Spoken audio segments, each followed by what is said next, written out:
আসসালামু আলাইকুম। আশা করি সকলেই ভালো আছেন। সুপ্রিয় চাকরি প্রত্যাশী ভাই বোনেরা, পল্লী উন্নয়ন বোর্ডে নিয়োগ সার্কুলার প্রকাশ করা হয়েছে, যেখানে বর্তমানে আবেদন চলমান রয়েছে। আর এই সার্কুলারে কিন্তু বাংলাদেশের সকল জেলার সকল প্রার্থীরা আবেদন করতে পারবে এবং এটা কিন্তু একটা সরকারি নিয়োগ সার্কুলার। তো এই পল্লী উন্নয়ন বোর্ডের যে নিয়োগ সার্কুলারটা রয়েছে, এটা সম্পর্কে আজকে বিস্তারিত তথ্যগুলো আলোচনা করার চেষ্টা করব। এখানে বেশ কিছু পদসংখ্যা রয়েছে। হিসাব সহকারী, মাঠ সংগঠক, কম্পিউটার অপারেটর রয়েছে, গাড়ি চালক রয়েছে, অফিস সহায়ক রয়েছে, 10টি পদ রয়েছে। অষ্টম শ্রেণী পাশে আবেদন করতে পারবেন।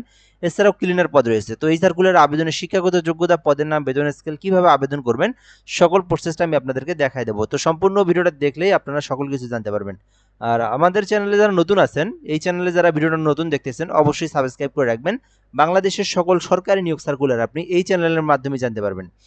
বিআরডিবির আওতাধীন ফরিদপুর, মাদারীপুর, রাজবাড়ী, গোপালগঞ্জ ও শরীয়তপুর জেলার পরিচালিত উৎপাদনমুখী কর্মসংস্থান কর্মসূচি পিইপি বিআরডিবি ফরিদপুরের অধীনে নিম্নবর্ণিত পদসমূহে অস্থায়ী ভিত্তিতে সরাসরি নিয়োগের জন্য বাংলাদেশের প্রকৃত স্থায়ী নাগরিকদের নিকট হতে নিম্নোক্ত শর্তে লিখিত আবেদনের জন্য আহ্বান করা যাচ্ছে। তো এই বেসিক বিষয়টা আগে বুঝবেন, তারপরে আপনারা আবেদনের প্রসেসে যাবেন। তো এইটা এখানে জেলার নাম, অনেকেই ভাবতে পারে এটা কি জেলা পর্যায়ের চাকরি কিনা। না, এটা জেলা পর্যায়ের চাকরি না।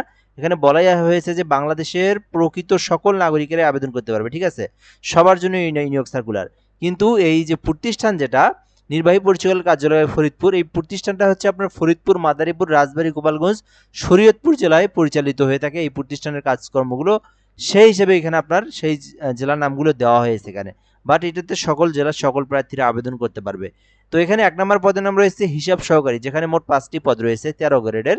এখানে ন্যূনতম শিক্ষাগত যোগ্যতা চাওয়া হয়েছে দ্বিতীয় বিভাগ সহ বিকম পাস অথবা সমমানের জিপিএ থাকলে আবেদন করতে পারবেন।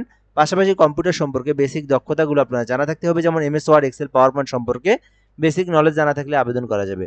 এরপরে রয়েছে মাঠ সংগঠক, যেখানে 85টি পদ রয়েছে। তো বিশাল বড় পদ সংখ্যা, 85টি পদ রয়েছে মাঠ সংগঠকে, যেখানে আবেদনের জন্য স্নাতক পাশে আবেদন করতে পারবেন।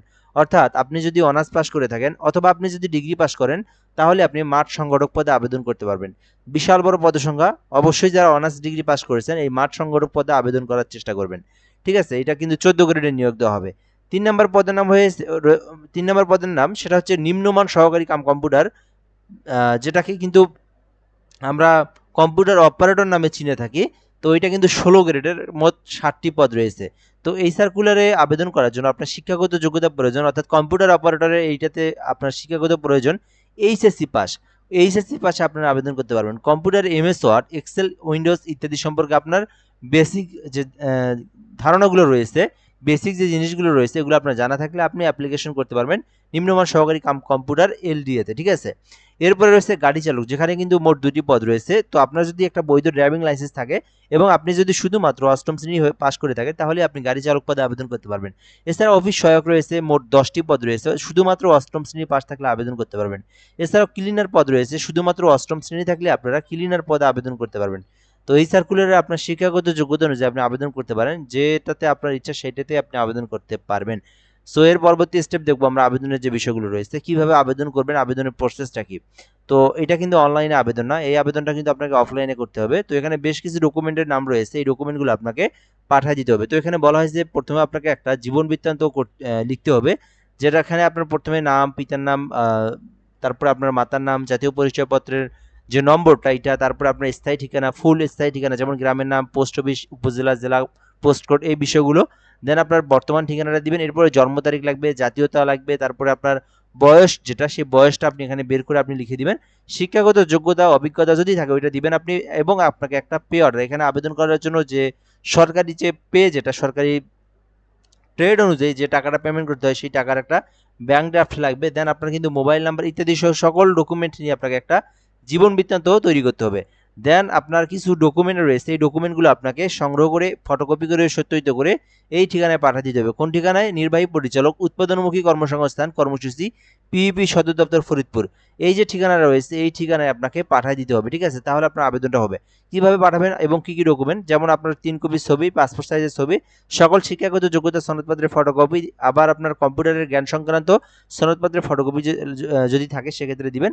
এরপর ইউনিয়ন পরিষদের আপনার নাগরিকত্বের যে পরিচয়পত্রের এটার একটা আপনার ফটোকপি। দেন আপনার 10 টাকার ডাক টিকিট আপনার অফেরতযোগ্য, এটা আপনারা নিয়ে খামের উপরে লাগাই দিবেন।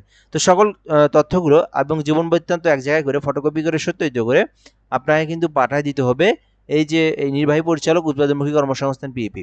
এর মধ্যে একটা বিষয় বলেন, এখানে কিন্তু একটা পে অর্ডার করতে হবে। আপনি যে পদে আবেদন করবেন, যদি আপনি 1 থেকে 4 এর মধ্যে আবেদন করেন সেক্ষেত্রে 100 টাকা, এবং আপনি যদি নিচের পদগুলো আবেদন করেন অফিস সহায়ক, গার্ড, নাইট গার্ড, এগুলোতে ক্লিনারে আবেদন করেন 50 টাকা আপনাকে পে অর্ডার করতে হবে। পে অর্ডার কিভাবে করবেন? বাংলাদেশের যে কোনো সরকারি ব্যাংকের শাখা ব্যাংকগুলোতে যাবেন, সোনালী ব্যাংক, রূপালী ব্যাংক, পূবালী ব্যাংক, জনতা ব্যাংক, এগুলো যে কোনো একটা ব্যাংকে গিয়ে যদি আপনারা বলেন নির্বাহী পরিচালক পিবি বিআরডি ফরিদপুর, এই ঠিকানায় আপনাকে একটা 50 টাকার পে অর্ডার করে দিতে হবে। তাহলেই তারা আপনাকে পে অর্ডার করে দিবে। ওই ব্যাংক ড্রাফটটা নিয়ে আপনাকে সকল কাগজগুলো আপনাকে একত্রিত করে খামের মধ্যে আপনাকে ভরাইতে হবে, ঠিক আছে? খামের মধ্যে ভরানোর পরে আপনাকে গাম দিয়ে আটা লাগাই দিয়ে তারপরে আপনাকে এখানে উপরে আপনি প্রথমে পদের নাম লিখবেন, মোবাইল নাম্বারটা লিখবেন, এরপরে প্রেরক লিখে আপনার ঠিকানাটা লিখবেন। দেন আপনি প্রাপক লিখে আপনি এই যে লিখবেন এখানে নির্বাহী পরিচালক উৎপাদনমুখী কর্মসংস্থান, নির্বাহী এখানে লিখবেন নির্বাহী পরিচালক উৎপাদনমুখী কর্মসংস্থান কর্মসূচি পিইপি সদর দপ্তর ফরিদপুর লিখে আপনারা ডাক যোগাযোগে হোক, কুরিয়ারে হোক, আপনি যেমনে মন চায় তেমনে হোক, আপনি এই ঠিকানায় পাঠিয়ে দিলেই আপনার আবেদনটা সম্পূর্ণ হবে, ঠিক আছে?